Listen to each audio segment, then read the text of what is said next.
How do you say goodbye when an abusive parent is dying? What if they're not willing or able to have that conversation? Or what if you're estranged? You're not in contact, but you know they're dying. How do you bring closure that way? My name is Dr. Sarah Kerr, and I teach death doulas and others to meet mortality with grace and confidence. This video is part 2 in a series. Part 1 outlined 4 specific steps of what to say.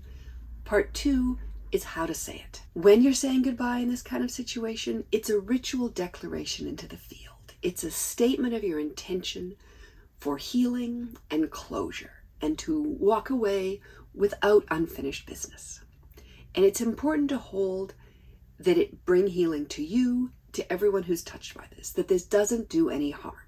The first opportunity is if you're with them in person. Perhaps you can say it directly to them, with no expectation that you'll get any kind of gratifying response. Or if that won't work, you can write it and give it to them. Tell them you're not expecting an answer. Be okay if they're not going to read it. Writing is a really good practice anyway with these 4 steps.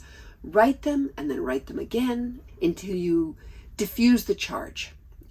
Perhaps you're with them, but it's not appropriate to tell them this. They don't need to consciously hear it. You could whisper it under your breath at their bedside while they're sleeping. You could stand or park outside their window and say it there. You could speak it with healing intention into a glass of water, pour that water in a plant in their room.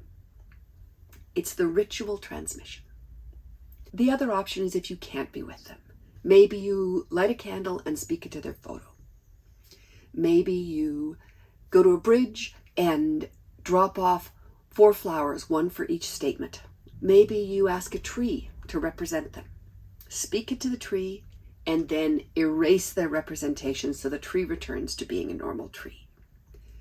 Maybe you write it and burn it.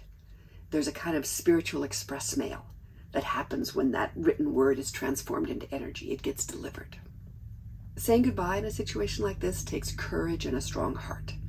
We can heal these things after someone's died, but there is something that happens if we're able to say it before they die. So if you're in this situation, I wish you all the best in this.